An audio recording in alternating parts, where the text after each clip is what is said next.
The ancient Greeks feared one place more than any battlefield, more than any storm at sea: the crossroads. At midnight, where three paths meet.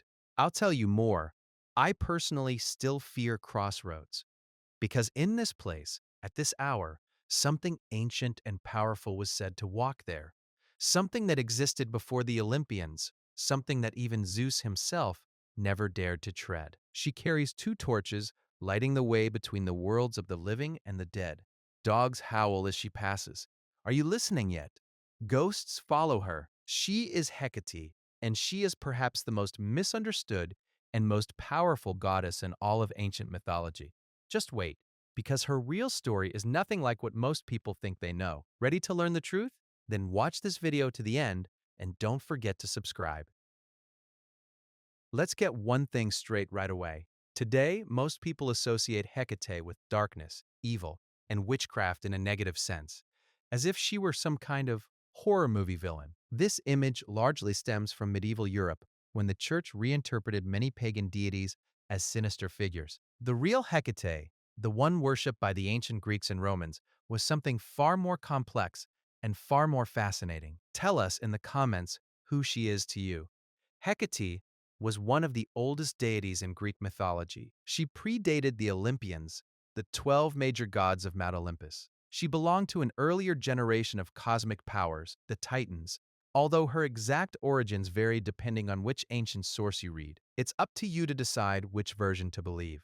She is most often described as the daughter of the Titans Perseus and Asteria, making her a goddess of the stars, the night, and the cosmic forces that govern the universe. If you'd like to learn more about the Titans, let us know in the comments, and we'll do some research.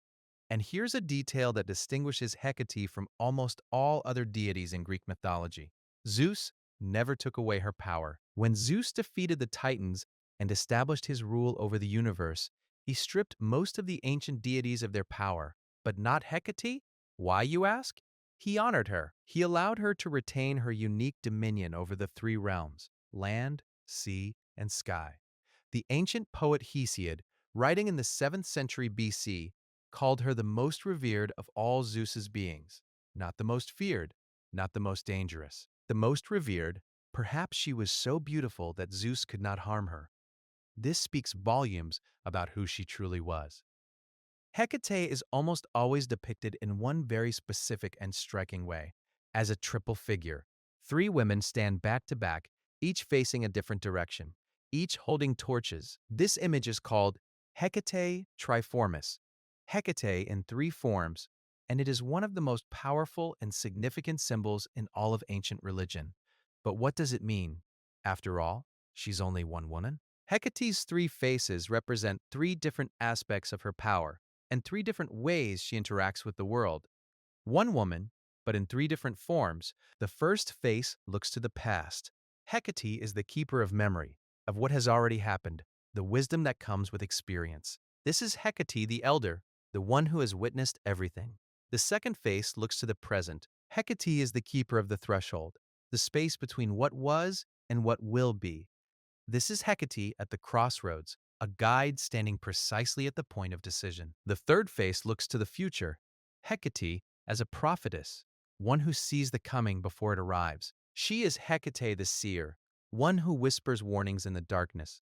Together, the three faces represent what the ancient Greeks deeply understood. Time itself is sacred. Past, present, and future are not separate entities, but three aspects of one continuous reality. And Hecate rules over all of this. Her triple form also ties in with her role as goddess of crossroads. A crossroads where three paths meet, a three-way intersection, was considered her sacred place. The ancient Greeks erected small shrines at these crossroads, called Hecatea, adorned with torches and food offerings left at midnight. Why a crossroads?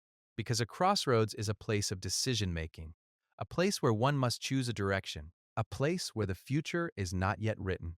Have you ever wondered what thoughts enter your mind at a crossroads? Hecate, standing at this point of infinite possibility, was the goddess to whom people turned for guidance when the path forward was unclear and the stakes were high. Of all the stories associated with Hecate, none defines her role in mythology as vividly as her connection to the most famous abduction of ancient Greece.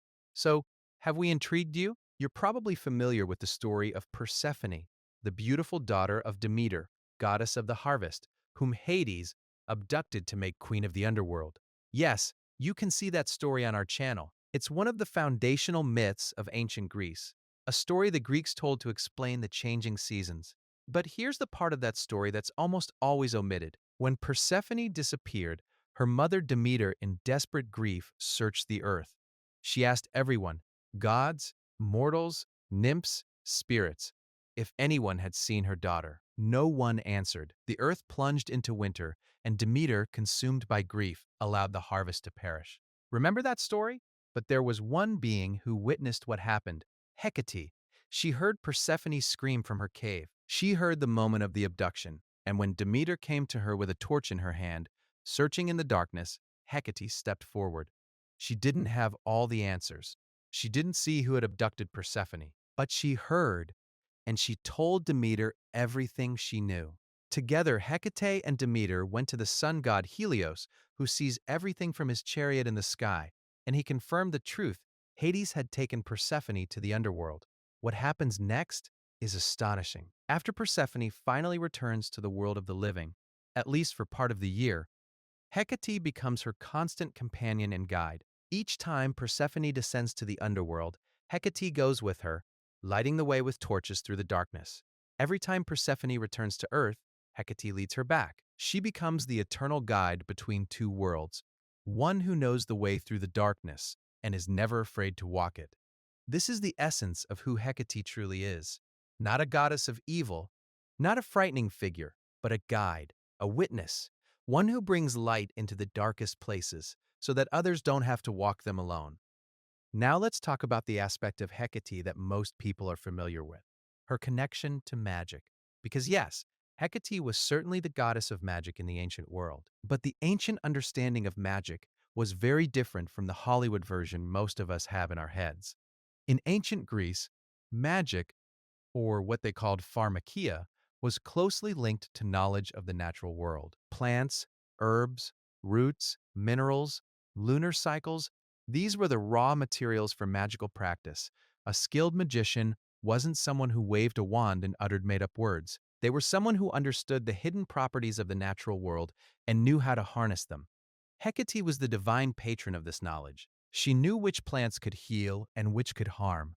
She understood the power of the moon's phases on natural forces. She patronized liminal spaces, thresholds, crossroads, the boundary between night and day, where the veil between the ordinary and the hidden worlds was thinnest. Hecate's most famous connection with mortals is linked to two remarkable women, Circe and Medea. Circe, the sorceress of the island of Aeaea, mentioned in Homer's Odyssey, was either Hecate's daughter or her devoted disciple, depending on which ancient source you read. Circe's mastery of herbs and transformation magic was a direct gift from Hecate's domain. Medea, the princess of Colchis, whose story we'll save for another video, is described in ancient texts as Hecate's high priestess. Her extraordinary magical abilities, her knowledge of herbs and potions, her ability to summon divine powers, all stem from her devotion to Hecate. The ancient Greeks also associated Hecate with the moon, specifically the dark moon, the new moon, and nights when the sky was pitch black and the stars were the only light. This was her time. It was the time when her power reached its peak. This is why, in later traditions, she became one of the three moon goddesses, along with Selene and Artemis, three faces of the moon itself, just as she herself had three faces. Here's a side of Hecate that almost no one talks about, and it completely shatters the image of her as simply a mysterious figure lurking in the shadows. Ready to learn more? Hecate was a warrior in the great myth known as the Gigantomachy, the war between the Olympian gods and the giants. Hecate fought on the side of the gods. After the Titans disappeared, she was forced to choose a side. The giants were monstrous creatures who rose to challenge the rule of Zeus and the Olympians, threatening to destroy the entire divine order of the universe. This was no mere minor conflict. Ancient sources describe it as the most devastating war in cosmic history, a battle that shook the earth and the sky, where mountains were thrown like weapons and the fate of all creation hung in the balance. And amidst this chaos, Hecate fought. She carried her two torches as weapons, using them to burn a giant named Clytius, one of the most fearsome of the enemy forces. Some ancient depictions of this battle depict her holding spears and swords alongside torches. She was no passive observer. She was not simply a mysterious figure or shadow. When the moment came to defend the cosmic order, Hecate stepped forward and fought with all her might. This story tells us something important. Hecate's power was not simply spiritual or magical. It was real, active, and formidable. She was a force in the world, not just a presence in its shadow. How did ordinary people in the ancient world relate to Hecate? How did they worship her? What did they ask of her? The answer to this question reveals how deeply she was woven into everyday life. The most common form of Hecate's worship was the so-called Hecate's Supper, or Depnon, which simply means supper. On the last night of each lunar month, the darkest night when the moon was invisible, Greek families would prepare food and bring it to the nearest crossroads as an offering to Hecate. The food was left at the crossroads: eggs, fish, garlic, honey cake, and sometimes small figurines. This wasn't a grand temple ritual. These were ordinary people in their neighborhoods, leaving a supper for the goddess on a street corner. Consider what this means. Hecate wasn't distant and inaccessible, like some Olympians. She was present in the neighborhood. She walked the streets at night, accompanied by her dogs and the spirits of the restless dead. And once a month, the city's inhabitants fed her. In return, Hecate was believed to protect the home. Small shrines to Hecate, Hecatean, were erected at the entrances to homes and cities. She was the guardian of doors and thresholds. Just as she stood at the crossroads of various paths, she stood at the threshold between the outside world and the safety of the home. She protected travelers. She protected women during childbirth, like Artemis. She protected those who were vulnerable and those going through dangerous transitions in their lives. She was also widely worshipped on the island of Samothrace, where the mysteries, ancient secret religious ceremonies, venerated her alongside other powerful divine beings. Those initiated into these mysteries were believed to receive her protection for the rest of their lives. Her cult spread throughout the Greek world, to Rome, where she retained her name and her personality, and throughout the ancient Near East, where she absorbed the traits of other powerful goddesses. So how did a beloved, revered goddess, one who was fed dinner by ordinary families every month, turn into the terrifying figure of witchcraft and darkness that most people imagine her to be today? Human envy, as usual, turned a good man into a bad one. The answer is a long and complex history of cultural change. As the Greek and Roman world gradually gave way to Christian Europe, the old gods didn't simply disappear, they were reimagined. And goddesses associated with magic, the night, and the spirit world were especially vulnerable to being reimagined as dangerous or evil. Hecate's association with crossroads, the restless dead, dark magic, and the night all were reimagined. What was once sacred became sinister. What was once a source of protection became a source of fear. By the European Middle Ages, Hecate had become associated with the worst fears of the era: demons, dark spirits, dangerous women with forbidden knowledge. Shakespeare immortalized this darker image of Hecate in Macbeth, where she appears as the queen of the witches, powerful, cold, and terrifying. And this image stuck.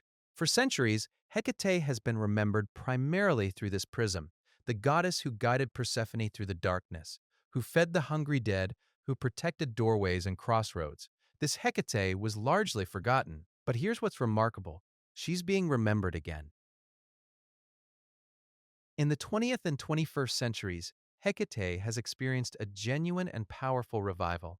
She has been remembered. In the modern traditions of Wicca and neo-paganism, movements with millions of followers in the United States and around the world, Hecate is one of the most revered figures. She is revered as a goddess of wisdom, magic, transformation, and the lunar cycles. We are returning to the roots. Modern followers turn to her as a guide during difficult periods of transition, major life changes, grief, endings, and beginnings. They light candles at crossroads. They leave offerings at the new moon. They call upon her when they need wisdom to navigate the unknown. And scholars of ancient religions have worked diligently in recent decades to reconstruct Hecate's authentic historical image, to separate her from centuries-old distortions and restore her original complexity and power. She has also become a significant figure in popular culture. In the Percy Jackson universe, Hecate is one of the most formidable divine allies a hero can have. In the supernatural television series, Hecate is referenced as an ancient power of immense magnitude. In countless fantasy novels and games, she is portrayed as the archetype of a wise, powerful, and morally complex figure, operating in the space between worlds. The archetype she represents, a guide through the darkness, a keeper of hidden knowledge, one unafraid to tread where others fear, is an archetype people continually return to, because we all, at some point, face our own crossroads, our own moments of darkness and uncertainty, our own passages that seem terrifying and impossible. And the ancient Greeks knew, when you stand at such a crossroads, you need a guide who knows the way. I wish I could meet such a guide for good deeds. Hecate stands at the crossroads of all existence, between light and darkness, between the living and the dead, between the known world and the hidden, between who you are and who you are becoming. She is the goddess who was revered before Zeus ascended the throne, and who will be revered long after the last Olympian is forgotten. She is the one who heard Persephone's cry in the darkness and stepped forward with a torch. She is the warrior who burned the giants with twin flames. She is the neighbor who accepted your offering of eggs and honey cake on the street corner on the darkest night of the month. She is not a goddess of evil. She is a goddess of boundaries. And boundaries are where all the most important things happen. If this story resonates with you, be sure to subscribe. We have a whole series about remarkable and powerful women of ancient mythology, and each of them has a story worth learning. Leave a comment below. Did anything about the real Hecate surprise you? Have you heard her story before? Or is this completely new information for you? I read every comment. Let's get to know each other and connect. Until next time, keep your torch burning and don't fear the crossroads.